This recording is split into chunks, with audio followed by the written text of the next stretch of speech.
And we are live. Listen, people, we're talking like we're talking to people, right? I'm here with the Ruben himself. We converted some of our conversations to YouTube so you guys don't bother us too much.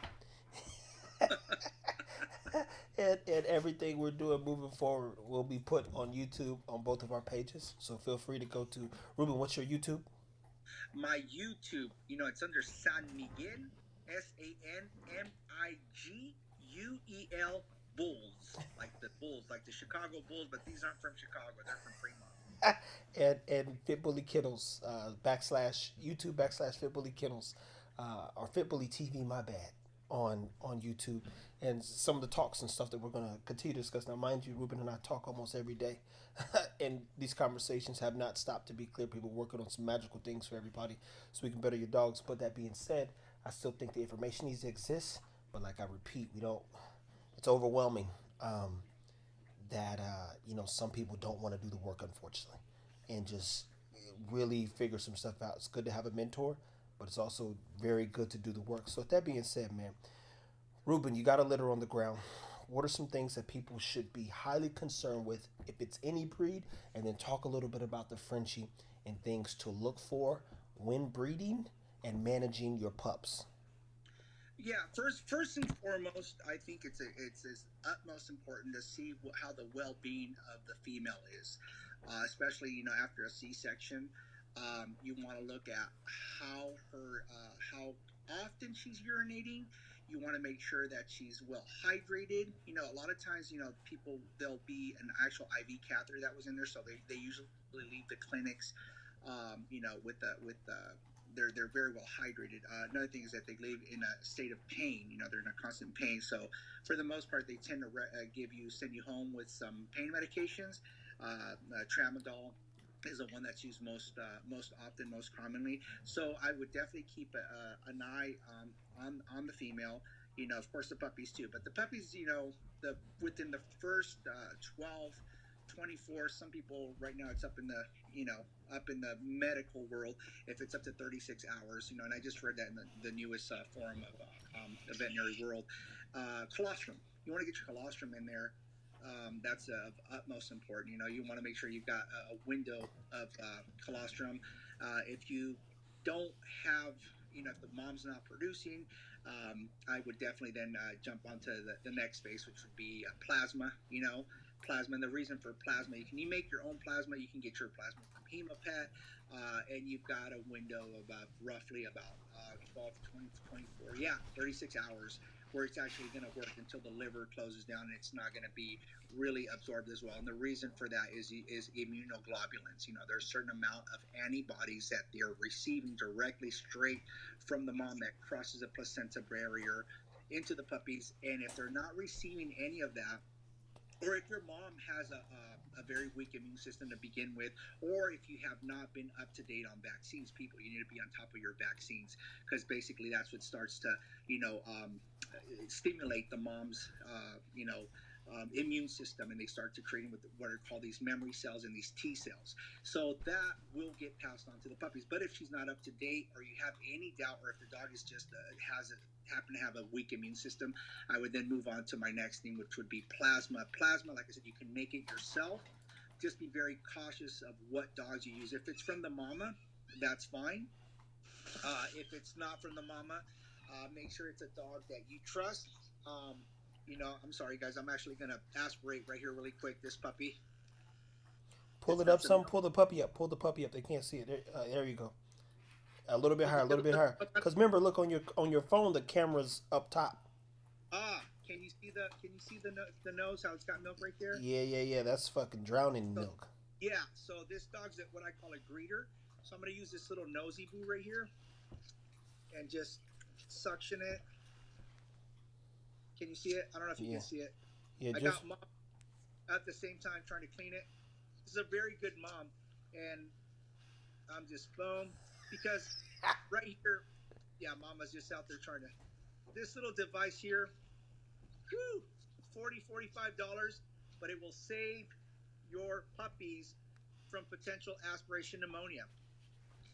So we catch it really quick, and a lot of people the people that I've seen. There you go, Mama. A lot of people that have asked me. I'm sorry, I kind of went off camera, guys. You We're good? actually this is raw. This is raw, guys. We're doing this conversation with Trevor, and I'm kind of going over a little bit of a like my format, but at the same time I'm whelping. So this is like as raw as it gets. I don't think you're going to get anything as raw as it says, what you just witnessed right now.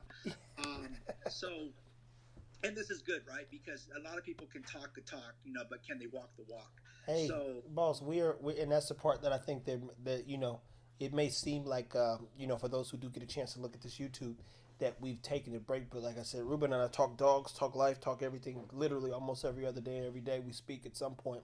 And when he has a litter, there's no time like seeing him in real action. And we'll be having yeah, another one soon as well, breaking yeah, things. I think that's a great idea, Trevor. If I got an appointment at 10 o'clock today, I got to go to the clinic, and that's why I'm loading these puppies up so I can leave them alone for about 3 hours. And I think the next one will be if you're okay with it. I think it's there's something very basic, but just how to give your dog subcutaneous fluids. Mm-hmm. And it's something that could, Jesus Christ, I mean, it can save them from eclampsia. The type that I use is called LRS, lactated ringer solution. And I know we're going a little bit off camber here, but it's something also that is irrelevant to what's happening right now. Eclampsia, lack of calcium will happen with calcium. It's a mineral. Mineral is actually that mineral right there, that little bitty percentage of calcium is used for muscle contraction.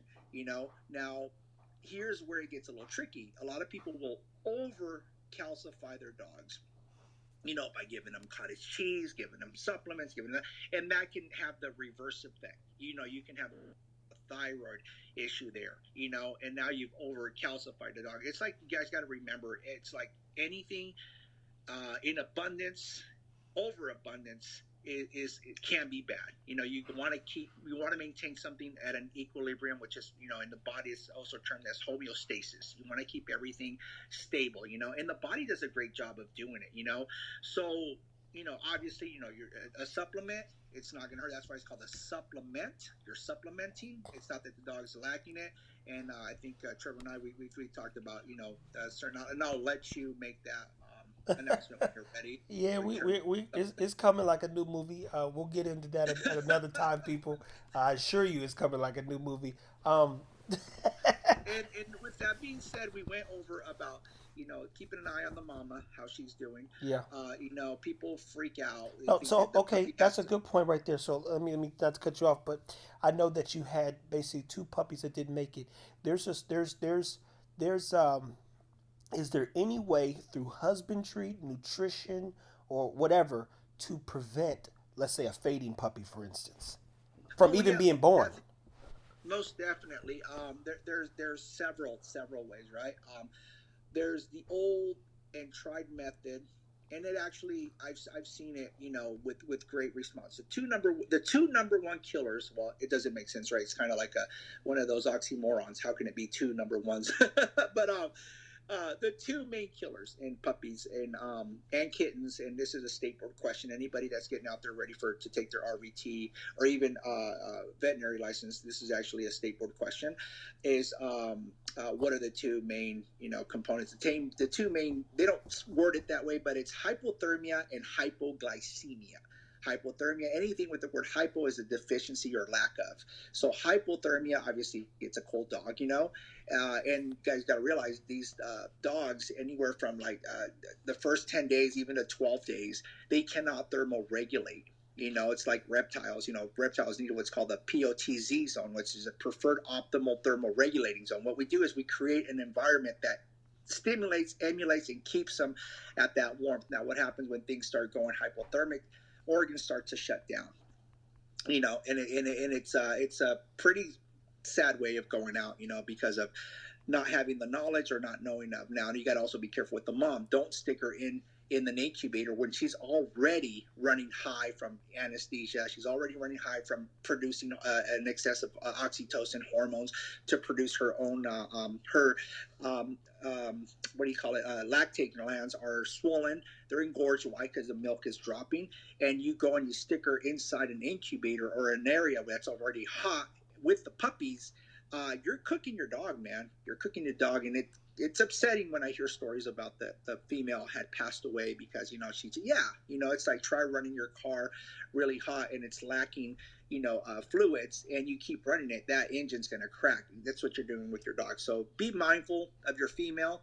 I think Trevor and I spoke. I don't know if this is a good time to monitor this, and if it's okay to put out a plug out for X Dog. Yeah, yeah. Okay, so there's these X Dog has this really neat thing in there. There are these cooling pads, these cooling packets that you can use them inside the vest. Of course, you don't want to put a vest on a female that's lactating and whelping, but the pads that are in there, I keep them in the freezer. So when she's feeding, is I'll grab those pads and I'll put them underneath a towel while she's on her side, feeding the puppies, and it cools her down, and she's not panting, she's more relaxed and everything, but make sure that obviously that frozen pet is not making contact with the pups themselves, so it really, really, really helps, tremendously. Mm-hmm. With that being said, that's the other thing. A lot of things people freak out is the puppy, how often it should be going to the bathroom and urinating and defecating. Well, a lot of times, guys, you guys aren't even going to notice that because the mom is constantly cleaning them and stimulating their little anal sphincter, and their little bladder is so tiny that you get like 1 or 2 drops of urine. You probably won't even see it at times, So here's another thing that I will caution you on the side of it. Sometimes, there might be a little bit of feces left, and it's mostly in the form of chyme, and I'm sorry, not chyme, but bile, the little orangey stuff that's leaving their little colon, and it'll stay caked on their rump, and once it cakes up on the rump, it forms like a little bit of a seal, and it makes it almost impossible for them to go to defecate, So if you have that sort of concern, I would highly recommend get a little warm, a little tub. I'm sorry, a little plate with some warm water in there, lukewarm water, not boiling, and get some cotton balls. Put it in the cotton ball, and then just stimulate around the rectum and stimulate around the perineal area where the glands are. Either it be, if it's a female, it's a little vulva. If it's a male, right over the penis. Just kind of run a little bit of that cotton ball and just over them, and it'll automatically stimulate them. And then on the rump, that same cotton ball, try to take whatever feces has been caked on, because that little cake, that little plug right there, it could constipate them, and if it stays on there for too long, it'll cause all it's like backing up, and what happens when things back up, it's not good. So It's got to come out another way, which normally. yeah, and sometimes it can't, and so that stuff starts to putrefy. It starts to putrefy, and I mean, we can do another video down the road of how to, do an enema, because that's what it's going to come down to. That you're going to have to potentially give this pup an enema, you know. And but so keep it like so that's something that we learned. I remember, objectively, puppies sleep for 23 hours, especially in the first 10 to 14 days before those eyes open. So what happens is you'll hear your puppies making noise in excess when they're uncomfortable or there is some discomfort. So as he said, sometimes you'll see the poop, sometimes you won't, and then what'll happen is they'll get bloated, and you have to turn around and literally provide an enema to help keep that cold, keep their bodies cleansed, if you would. Otherwise, you'll have some more problems on your hands. So pay attention Absolutely. to the noise, which again we had to do enemas on our first litter because Zara does not like licking no poop. So You see, and I don't blame her, because a lot of, you got to realize that a lot of this material that's coming out of their body, especially the first type of material, it's all unprocessed bile, and usually it runs at a pretty high pH. And then so the female, I mean, if it's a super good mom, they don't care, man. They'll give their lives for these dogs, and what'll happen is that it'll cause a lot of acidity, a lot of acidity. So what happens with acidity, you usually get acid reflux, right? So acid reflux, you get this female that's like, and then that's you don't literally what she want. was doing. Yeah, well, oh, there you go, man. Okay, boom, you just nailed it.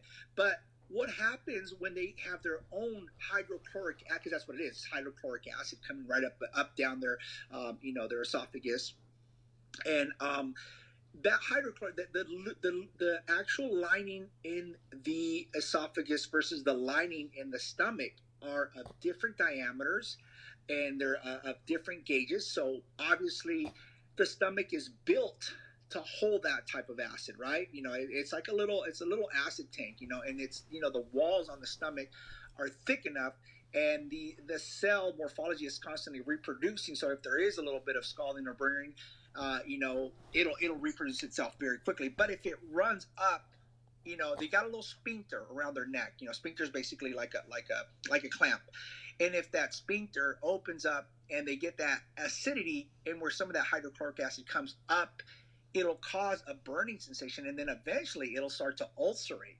It'll start to ulcerate down the road, and that's something you don't want. And So the then now, ulcer, people, for those that don't know, normally in humans, it's a hole in the stomach. So there you go. I could imagine if it's one in your dog's throat, your dog is not going to want to eat or drink water. It's going to be highly inflamed and be sore a little bit.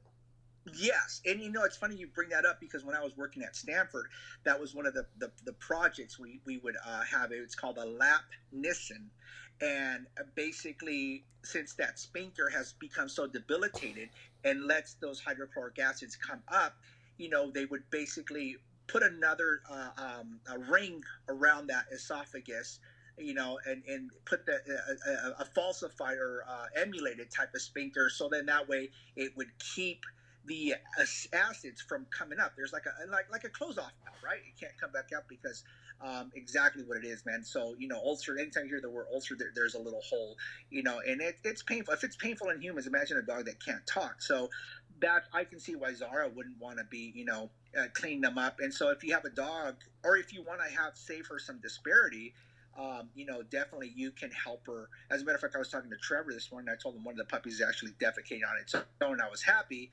because now I don't, Queenie doesn't have to be constantly, licking and this and that. Now, if and when she does get to that point, and you do notice that, antacids work really good. Over the counter antacids, they work great.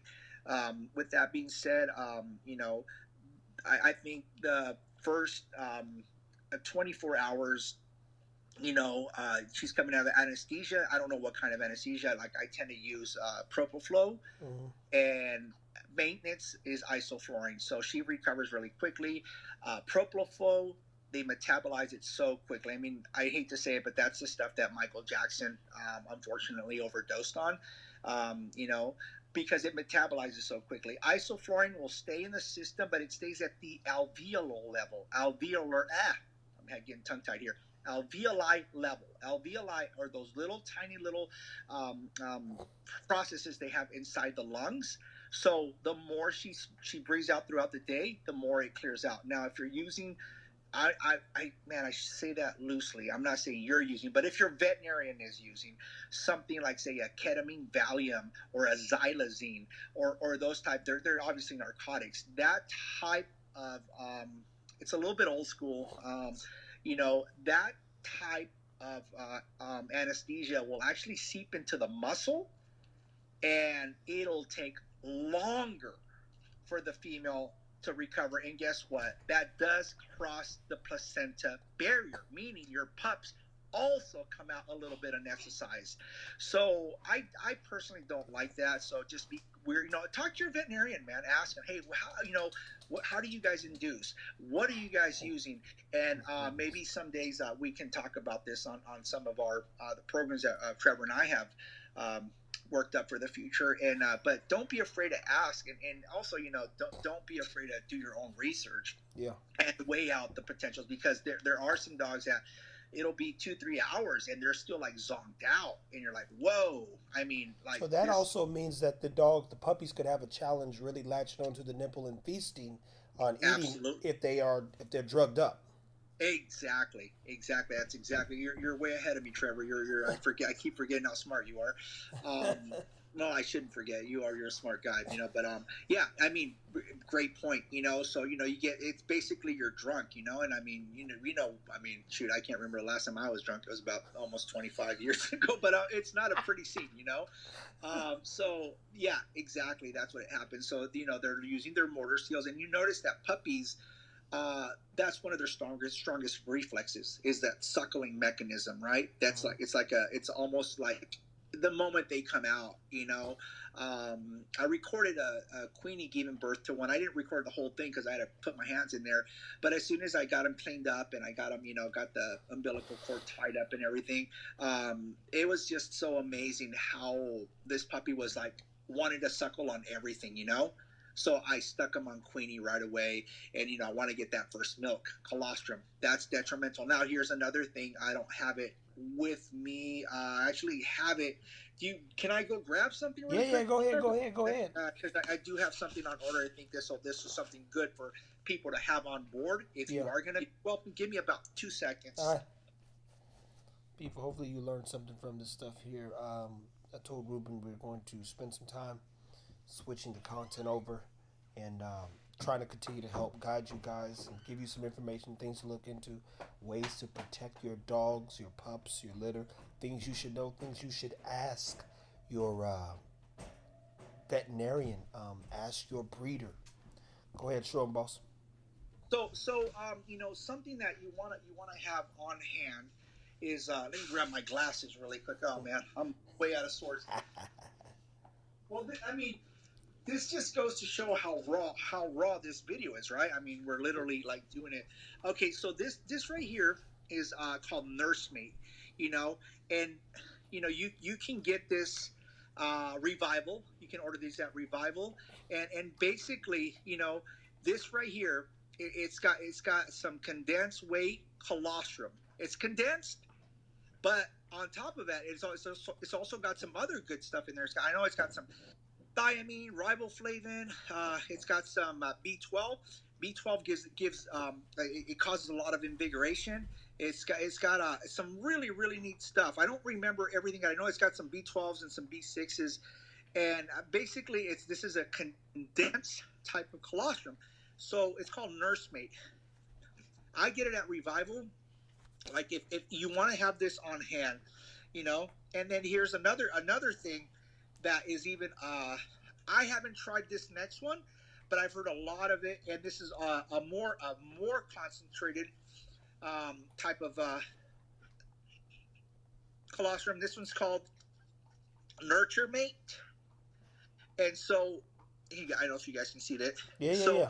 I definitely recommend that you guys have this on hand just in case, and this is just for puppies and kittens also. It's got a newborn. It'll support the immune system with colostrum, and it also carries antibodies. So what we're talking about. Oh, give me a quick second, Trevor. Let me grab Yeah. this puppy real quick. Come here, come here. I'll give you guys a quick little. You guys see him? Yeah. They're going to town. That's little Larry right there. So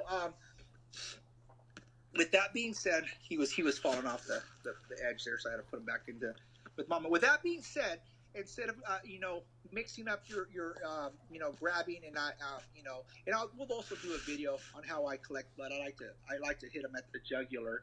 You know, you want to have some of this on hand. That way, it's already doing two things in one. Instead of just going straight for the colostrum, you got also antibodies, and we were just talking about antibodies, how that's the main proprietary source of the plasma. That's like when people do plasma, you can just give them a little bit of dab of this, they'll absorb it pretty quick, and you're already ahead of the game with that. Just by doing that alone, you're ahead Yeah. of the game right there. So those two items right there, those are two little tidbits that I would recommend. That even before that your dog's going to have puppies, already have them on hand, have them ready to go. And there's other stuff, as like I said, as this series goes on, we'll definitely be showing you guys. We'll show you some bags of LRS, and I'll actually do an actual demo, and I'll probably do like 150 mLs, just to kind of tell you guys like how to do it, when to do it, why to do it, how to check for capillary refill times, how to check for dehydration, and we can do this all by taking out blood and see what's going on inside under the hood, versus outside the hood. But there's a lot of things that you can look for that you can just look at a dog, grab its skin. If it's not snapping into place right away, usually a form of dehydration. You pick up the gums, you put pressure on them. They should be pink, they should be pink. And as soon as you put pressure on them and release, when you put pressure on them, it'll turn white. But as soon as you release it, that refill time should be less than 2 seconds or 2 seconds.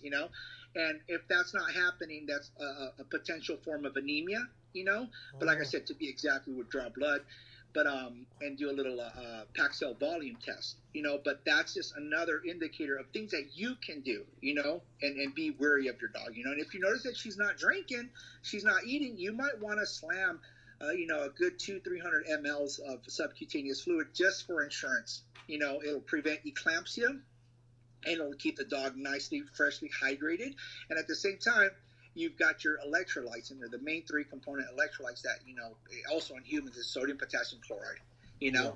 It'll regulate the pH levels. It'll keep the muscles contracting properly, and it'll get everything at a homeostatic base, where the kidneys are now getting flushed out. So if there's any toxins in there that haven't been flushed out because lack of, fluids, then you're already covered. So those are some definitely be covering, Okay, so let's see. Is there a simple way for you to be like, yo, let's try to sum up in some regard one part for sure. The way in which you prevent or better manage, a, you know, a fading puppy. Like Yeah, how do you stop it from happening? What's one of the keys to help making sure that it doesn't happen? And then how do you manage it moving forward? prevention. That's the key word right there. Okay, so first and foremost, we want to be up to date on mama's vaccines. I'm a big proponent for DHLPP, distemper, hepatitis, leptospirosis, parvo influenza, and parvo. Some people are totally against leptospirosis. I guess they've had some bad luck. Man, Jesus Christ, I have yet to experience it. I vaccinate, and not because I'm a big proponent for vaccine, but because I like to stimulate their own immune system, their own response, because all of that is going to transcend to the puppies. Your puppies are getting their immunity from the mama. That's where they're getting it from. But if your mama is already lacking in that department, then the chance of your puppy getting that same type of immunity is also diminished. The other thing I also encourage is Bordetella bronchoseptica. That's kennel cough. I just had a person that wanted to come and do a AI at our house. Chester, if you're listening, I'm sorry, I'm going to use you as an example. And he's, it's a very important breeding. He's having semen shipped out, and he said if we could do it at my house. I said absolutely not. And that's not because I'm trying to be a jerk but when I've got a fresh litter on the ground, Nobody's coming and going. Can you hear me? Yeah, I'm saying nobody's coming and going when there's puppies. Nobody. This ain't no petting zoo. No, and I just think I told you the story about this lady who's dealing with parvo right now, and how she got it. Now we got something that are vectors, right? Mm-hmm. And a vector could be your shoe, it could be your hand, it could be your breath. I mean, I don't know, so I'm not going to put my puppies at risk. Now the vector people is how something is carried, passed, or transferred to like a countertop. If these things, I know Ruben speaks at high levels, but well, I've been getting better, Trevor. I have been getting better. Hey, listen, you're not to dumb down anything. My job is to simplify at times. That's all. I think that's probably why we make a good team. And I know sometimes I get carried away and I'm like reciting things, but that's just how I learned it. Yeah. That's how I read it. That's how I communicated with, because I was in a pace where I was constantly communicating with the doctor. So imagine, talking to a doctor, they kind of have their own lingo. And I'm sure that happens also in the law firms, right, where lawyers, they start talking all this lingo, they have their own like lingo, but at the same time, we're mortals too. So yeah. I think I was talking. You know what? She's one of your followers, Nata Garzon. Garzon. Very nice lady, by the way. Very nice lady. She was asking me something about puppies, and I just I explained to her like why these puppies were so important because of their coefficiency. And she said she had read something about it. So then I did my best to explain it, right? Like through because I know the last time we tried to do one, I think we confused more people. Well, So it's the coefficients. That's one of the. I think it'll be interesting if both of you and me get on a whiteboard one of these days on one of the. We'll there do you what go. it is, and we can go back and forth because I know some people. They'll say, "Hey, this dog has big names all in his pedigree." I'm like, that don't mean shit. You know. And I'll let you use the word. Okay, it don't mean feces. I'll take it. But the reason is that if you don't have a minimum of Hey, you're three covering up your generations, mic. You're covering up your mic. oh, sorry, There sorry. you go. Okay. If you don't have a man, yeah, you're good, man.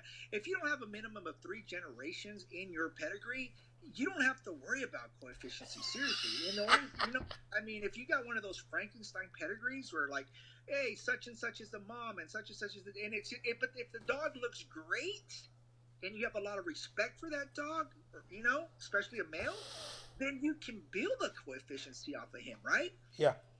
So that's so I think people are got a little too caught up thinking like that's the only, no, that's not the only way to breed.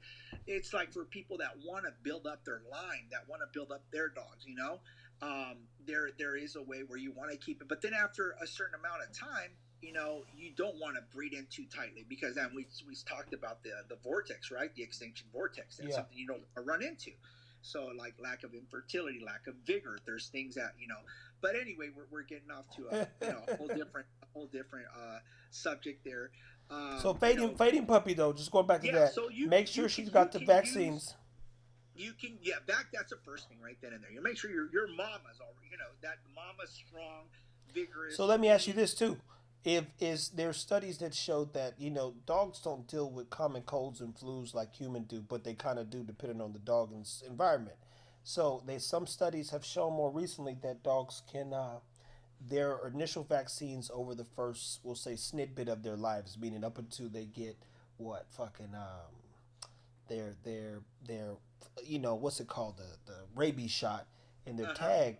They say that these vaccines at times, especially if they have good nutrition, can sustain their quality of life because then they go about the dogs and like the stray dogs, even we won't say dogs in the wild, like the dogs that are roaming around a lot of times don't even get shots and No, survive longer than these fucking no, dogs that we're treating constantly. no.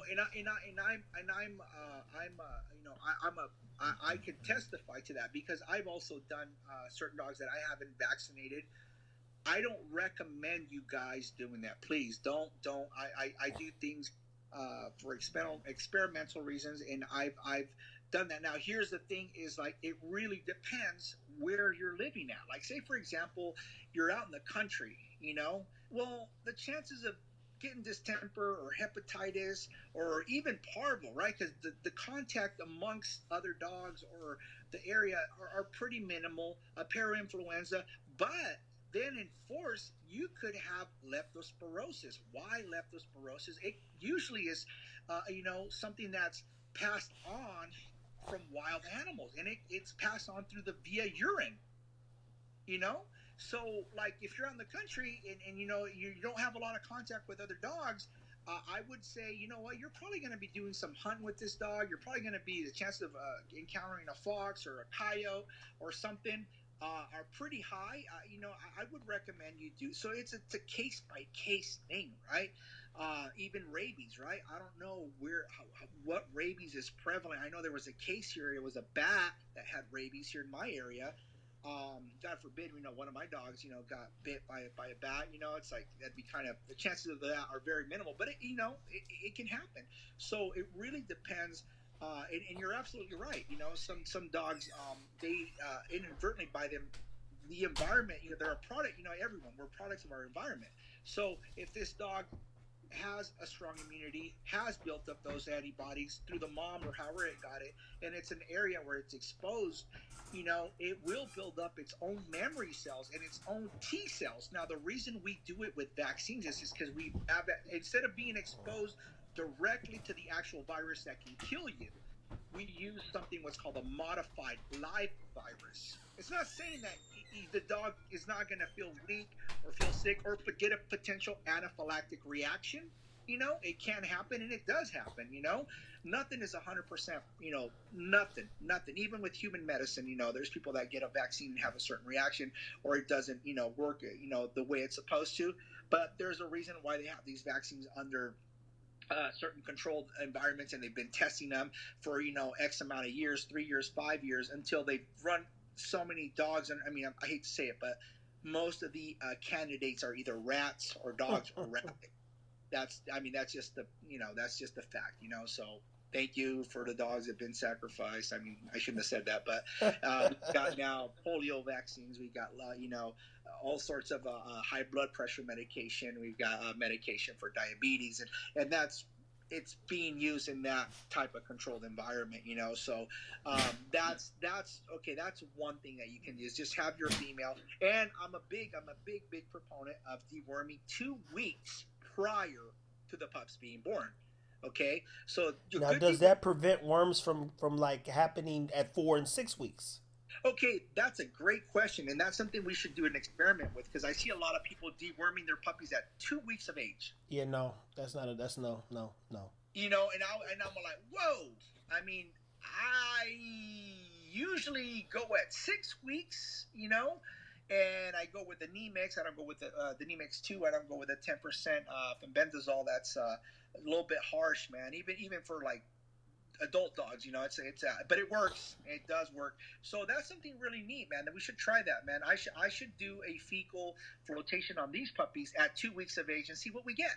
Yeah, do it, do it. That'll be a Yeah, sick video. yeah, People, yeah. part of what we're trying to achieve too is we're tracking data because again, I believe that dogs are going to play a big role as we get into the next 3 to 5 years of people's lives, which they already are.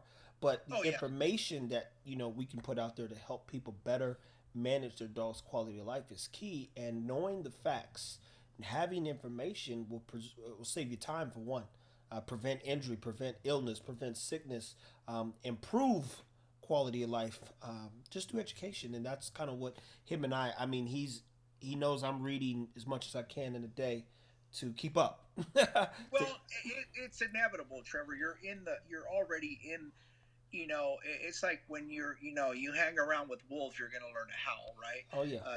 If you're doing this day in day out, the information is gonna just by repetitions of mother of all skills. You've done it so repetitively, and I've been watching you work with Ego, and I don't know if you guys follow that dog, but I watched him as a puppy. I watched his first couple of.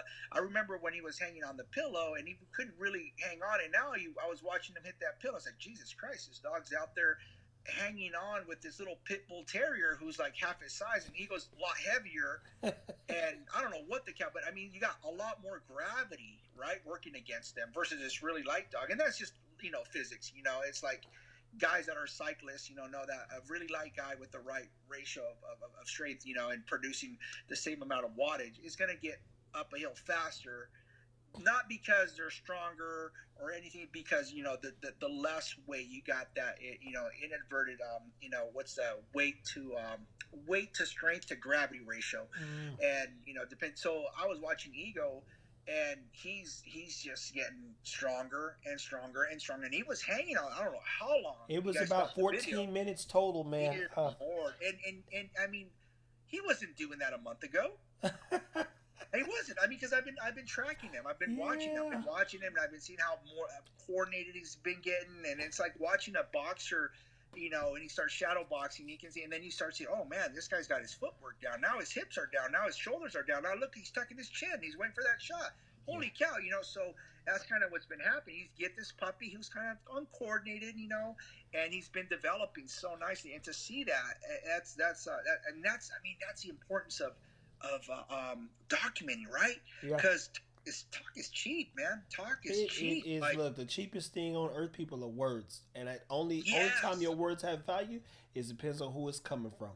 And there you go. that and so you can So put them in your back pocket. I showcase been showcasing, as Ruben said, this dog's development and what we're trying to achieve. I literally have fish and chicken up there that I literally cook for almost 10 hours overnight in a big old pot for Ego and some of the other pup, but primarily for him to see the affect on his body and how it changes. Looking at his poop, and mind you, there are people who do things in repetition, but some people never learn to get out of the cycle. So I'm watching everything he's doing, thinking, how can he do better? yeah, you're looking at it from a coach's standpoint. Oh yeah. And before I get, I've had people like ask me because there's another one called Nosy Boo, and that was about $180. Uh, I haven't used it, but I know my friend down Central Valley, not Central Valley, sorry, Gracious Frenchies uses it, and she's the one that actually, you know, told me that it's a very good machine. So I'm sure it is, but people keep asking if thing is strong enough, and I'm gonna do something before I forget, you know, and that's what I was showing Trevor is it is pretty damn strong, which impressed me. So this is gonna look kind of funny, but it's on and now the thing is that I turn it off, and it's man, it's ow, it's gonna hurt. Okay, so make sure that it's got two suction tips, right? This one and there's another one that I think is a little bit smaller. So yeah, I mean, and I've gotten so many people ask me where to get it after I did that one video. I can't believe there's some pretty seasoned breeders out there that are still using the bulb syringe, you know, the little sucker. You know, I got one in my little bag of treats, but I mean, this is that'll take. Man, this one well, you saw how quick I did this last one, and I mean, you can see. I don't know. Can you see Trevor? Let's see. Get this. The little bit of milk in there. Yeah, That's how much I got out of that that one puppy's puppy. nose. Yeah, and that's the only one. You know, so I keep a good eye on him.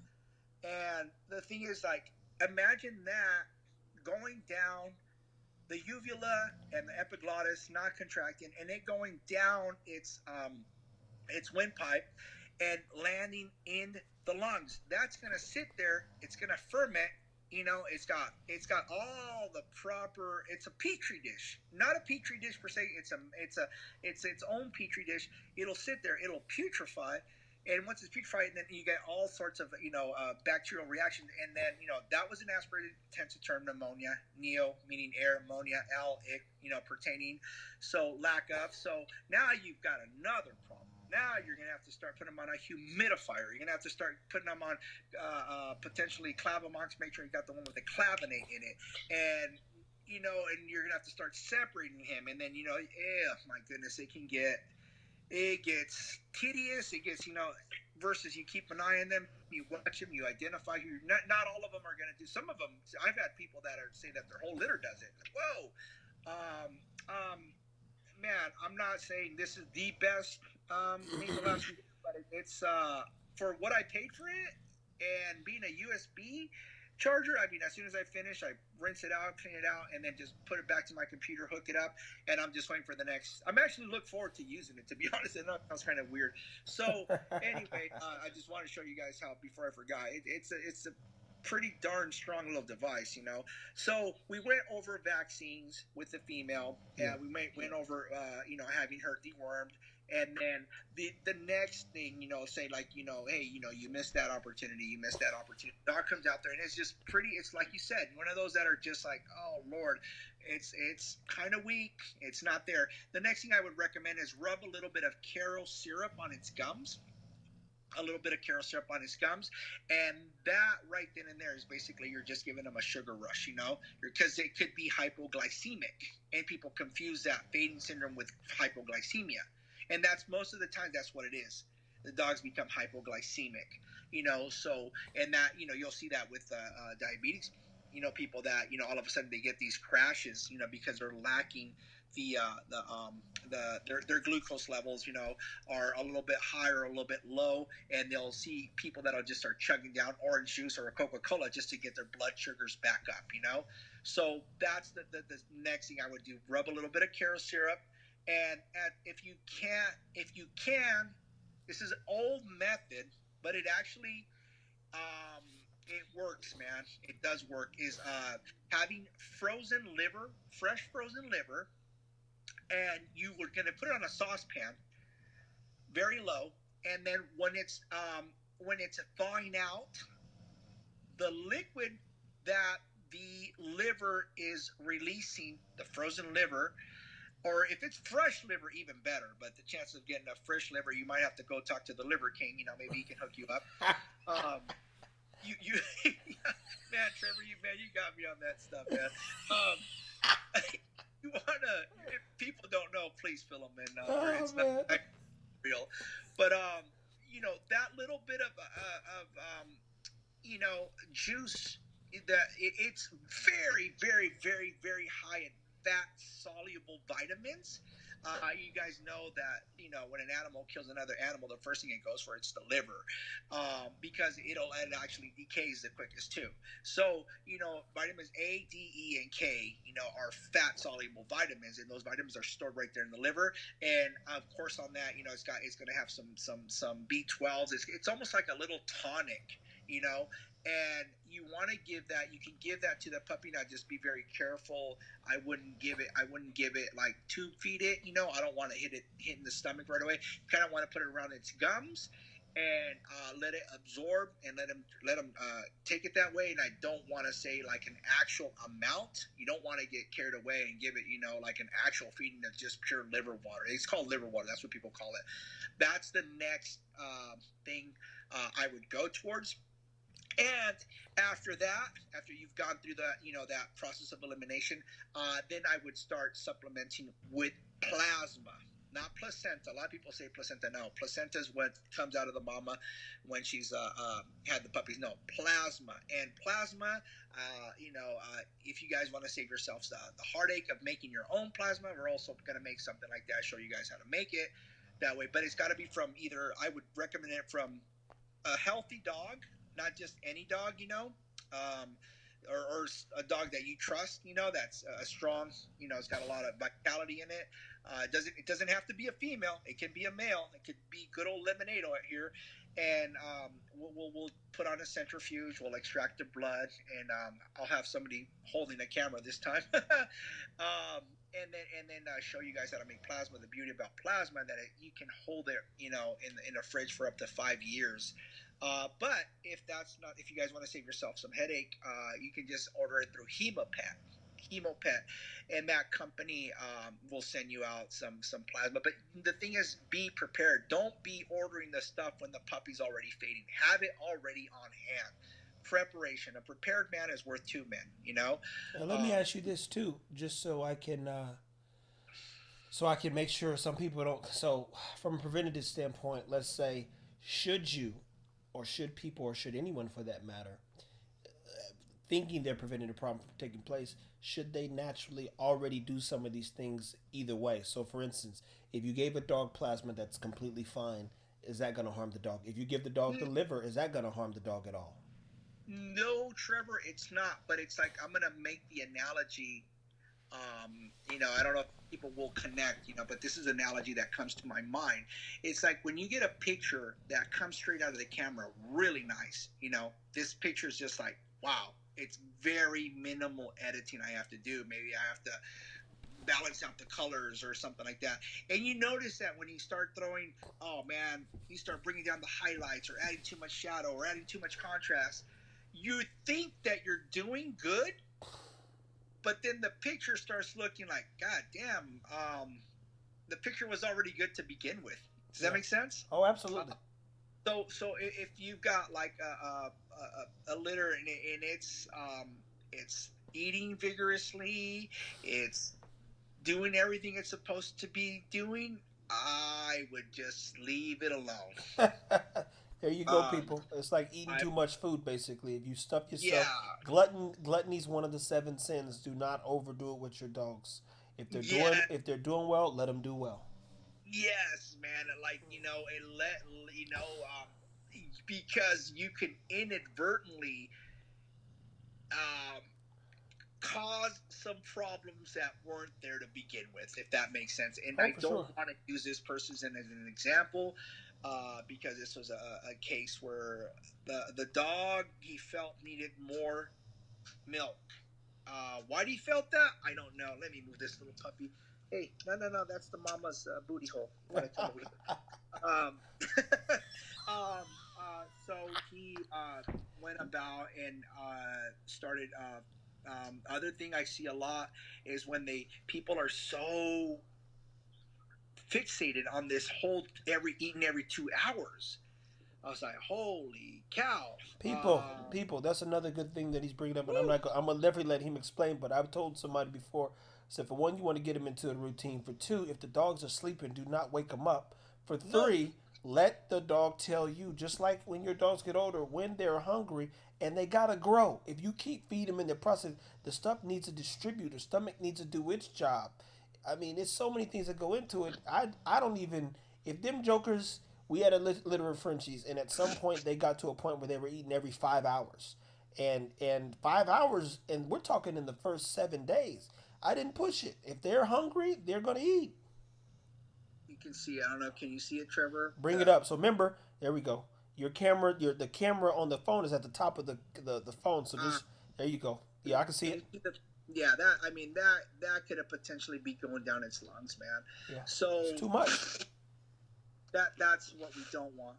We don't want. So that that was actually a better visual than the one I'd given you last time. But yeah, man, do not wake a sleeping baby. Yeah, that's like rule number one. So I see that so when the dog gets to that point, right, where it's overfed, that stuff has not digested. And what happens to things that don't digest? They stay in there, they ferment, and now this dog has this ongoing problem where you're putting them on a heating pad. It's something that's fermenting. What does heat do? It actually accelerates that process, So now you're kind of creating more of a problem. Oh my God, he hasn't eaten. It's been 2 hours. Let's feed it again. Let's tube feed it. No, stop it now. So, when that happens, and then that's a whole nother, that's a whole topic for another, because right then and there, you'll notice, the term's called ecchymosis or petechia. And what happens is all this little tiny, you'll notice like a lot of bruising, a lot of reddish, purplish dots on its underbelly, you know? And like I said, we're going a little too far, but I'm just trying to tell people like, don't. There's let them. They're gonna eat when they're gonna eat. Um, so with that Blocking the petechia, mic again. Blocking the mic again. petechia ecchymosis, that's a lot of purpling of the underbelly. You need to stop feeding right away. No more milk, because what's happening, and then people well, it's not. Well, let's give it some antibiotics. Oh my God! Now what you're doing is you're killing the whatever natural flora, and healthy gut flora, healthy bacteria. You're killing it off, So you think you're doing everything but you're actually going in the other direction. Mm-hmm. And now that puppy should be taken off the heating pad. You need to put them in a room like normal tip, so it's not no longer helping the cooking of, because that stuff, it's starting to cold. That stuff, it's in its belly, it's turning into cottage cheese. That's what's happening. It's turned into cottage cheese. And we have a peristalsis that helps to take all that stuff out, through its, and out its little the small intestine, and then you got three sections in the small intestine. It goes out through the colon. In the colon, there's still some reabsorption of water, believe it or not, going on. And so by doing that, now at that point, you want to put that puppy on strictly dextrose. Dextrose, 0.9% dextrose. I know some people are going to have a hard time getting dextrose. Dextrose, all it is basically water and sugar. So if you can't get dextrose, you get a cup of water, 8 ounces of water, put 2 teaspoons of sugar in it, let it melt, So warm it up. warm it up, yeah, till it warm, till it melts, Not hot, and warm. then yeah, and then once the sugar's already been melted into the water, then you want to put a bag of chamomile in there, chamomile tea, non-caffeinated, Yeah, your please, dog can't no have caffeine. caffeine, people. That could ruin its heart and so many other things. Tachycardia, boom. So with that being said, once it's down to the cooling temperature, then that's what you're going to give that puppy for the next 24 hours. It's just basically dextrose. But it's a problem that you cause. Does that make sense? Yeah, yeah. So that's what I'm saying. Like if like you were saying, if there's stuff that I can do, I start working on the female before she goes into labor, before she's having her C-section done. So if I've already got a female that's prime, she's already been dewormed, she's up to date on her vaccines, she's eating good, all of that is going to be a reflection on the puppies. But if I got a dog where I'm half-assing it and I'm like, yeah, she's almost ready. I'm not sure she's ready. This and that, and no, I don't remember deworming. And it's just hanging out with the rest of the dogs, and it's and you're not really paying attention to it. Then or like the dog starts to get dehydrated, or you're not paying attention to the signs of of what's going on with your female. All of that's going to translate to the puppy, all of it, Yeah. all of it. So prevention is the best methodology. So with that being said, what we were talking about earlier, if you do happen to overfeed, because it does happen, you overfeed a dog and it's like and it's not defecating, and then you'll notice, because that's the first thing that'll start happening. Its underbelly will start to have all these little purple, bruising around it, and immediately stop. Now, from there on out, you can start to like tube feed it that little dextrose solution, or if you can get the actual dextrose itself, even better, right? But you can make that little concoction there, and you also want to do some subcutaneous fluids into the puppy, so you're working both angles. You're not waiting for it to dehydrate, and you're also giving it enough where it's sustainable. And you want to keep very close tabs and continuously stimulate it for it to urinate and defecate.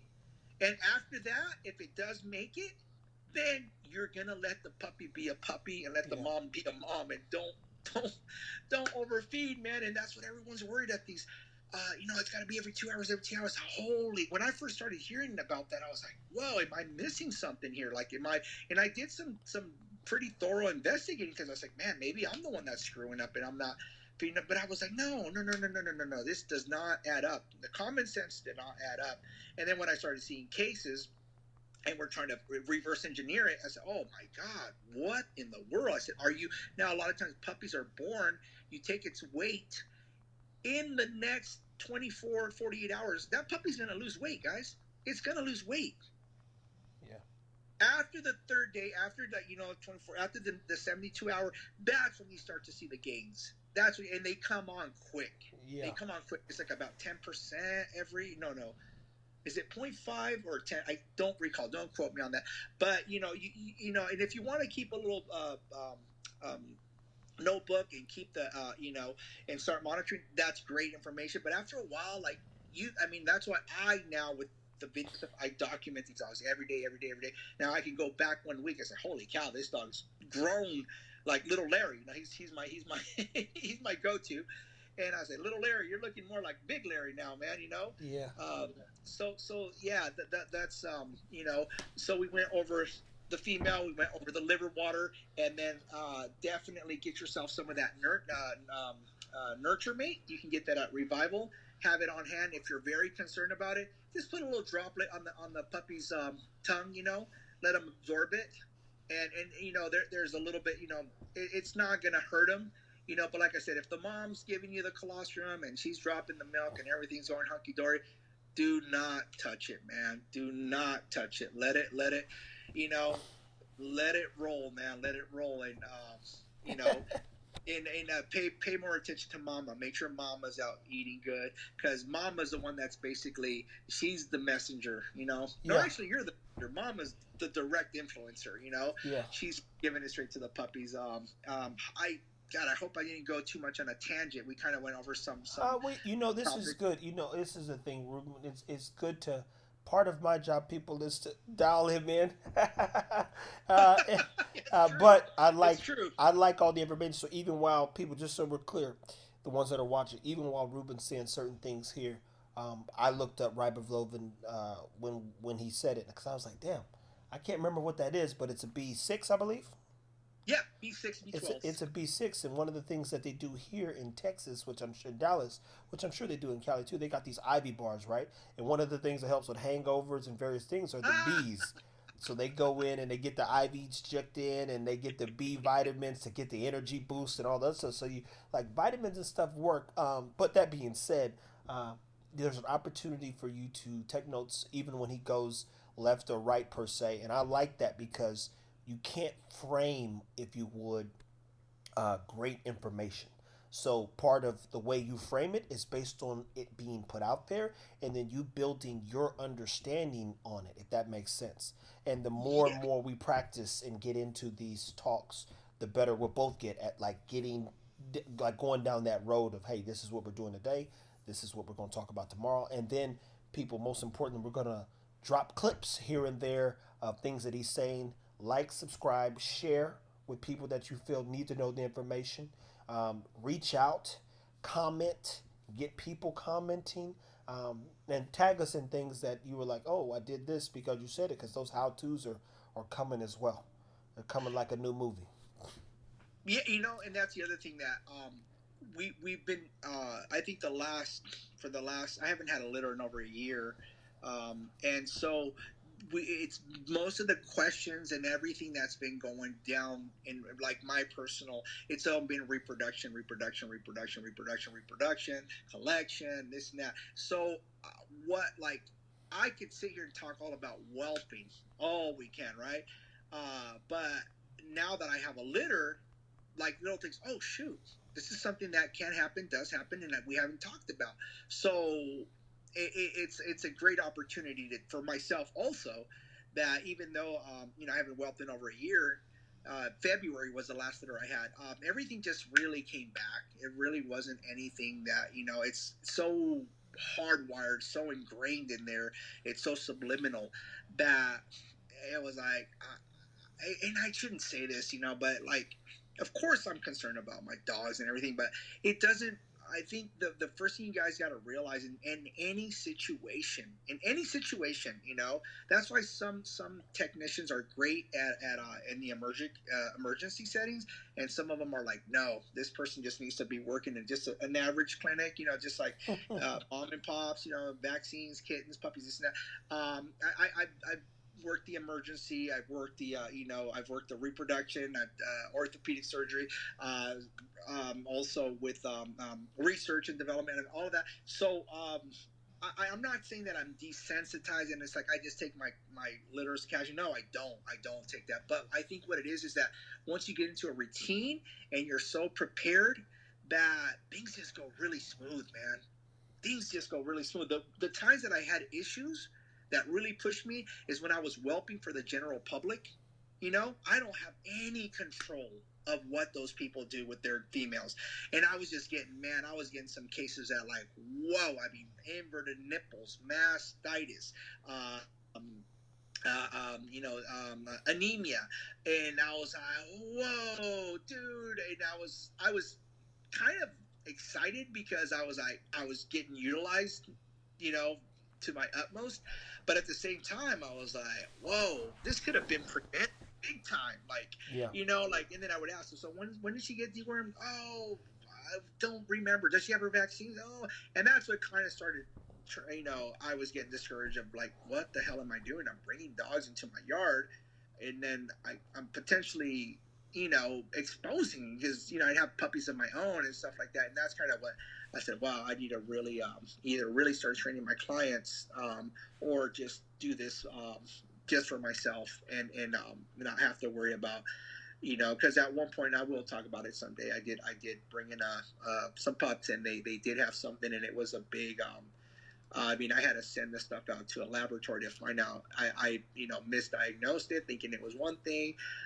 Even the first veterinarian misdiagnosed it, and then we finally sent out a petri dish out to Davis, and I've got the results right here. As a matter of fact, I got the email. I should share those with them someday. We will definitely get, because I know what I remember you telling me about it. We gonna get to that, and that's now. This is opportunity for me to build some framework, so I can say, hey, Gotcha. these are the things we want to do in the next, few talks that we do. But for now, people, listen. Like I said, like, subscribe, share.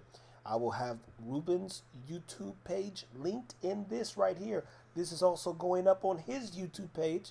So for me, this is what you call building an ecosystem, so that you can get the content doubled up on the content. It's going to exist. It's going to be out there. It's going to help. Share it again, like it. Um, if you got other questions or things, hit us up. We are not going to anymore. To be clear, nobody's going into no 15-page thread with you people about questions you personally got.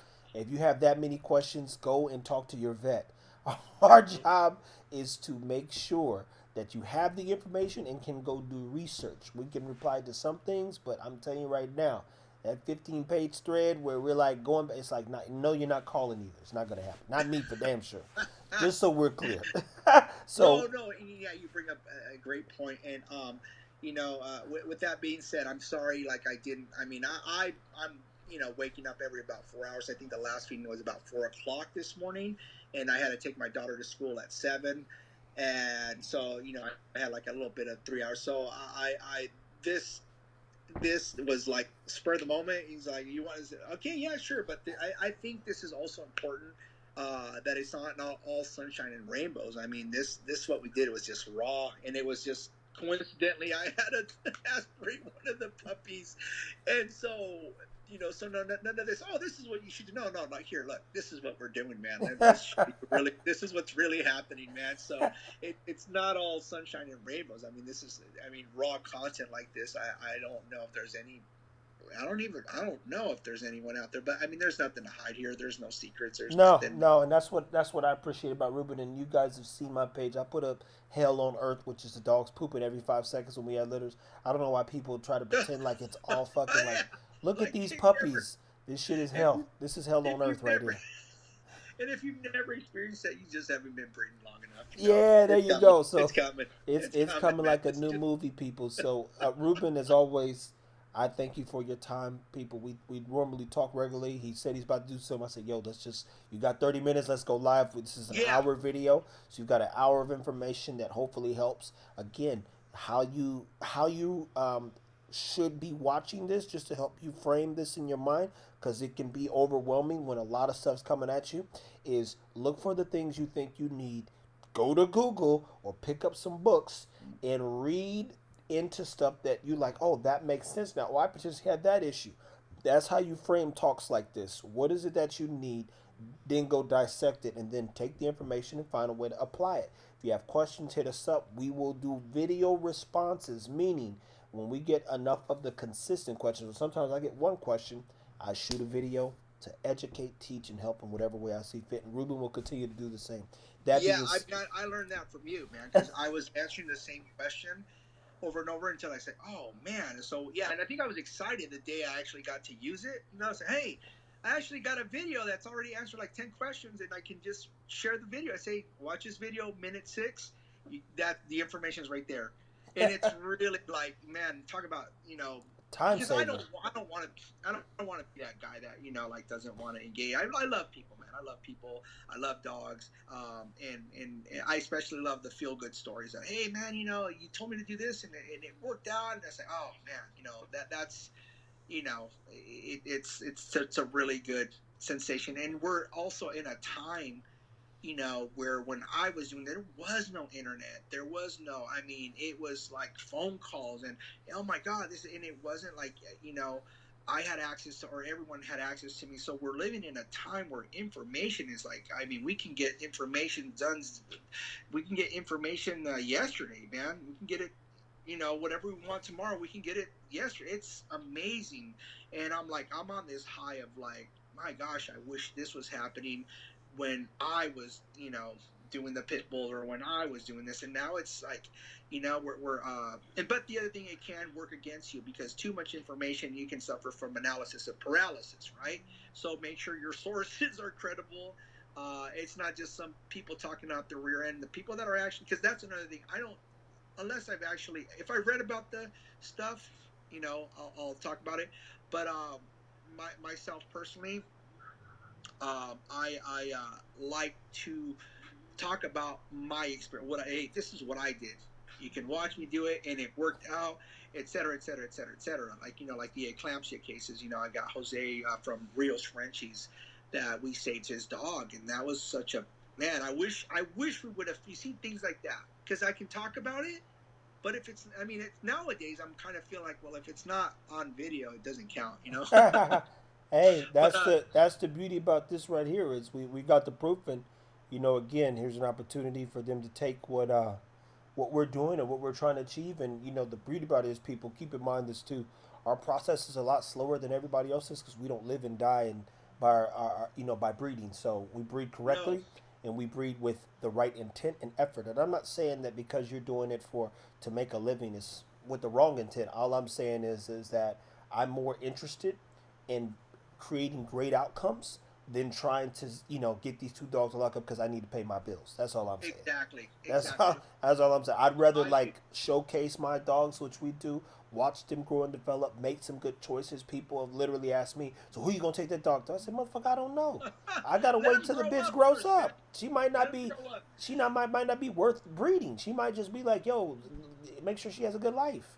Exactly, Trevor. I'm gonna get going here. I Go got a ahead. 10 o'clock appointment. I'm gonna put these puppies away, and hope this is resourceful, and hopefully there's something that can be used in the general public, and the people that follow us, and that hopefully we've put out some decent information out there for future whelpers, or someone that's even thinking about whelping their own dog, and no one's gonna do it better than yourself. And if something does go wrong, you can't be pointing fingers.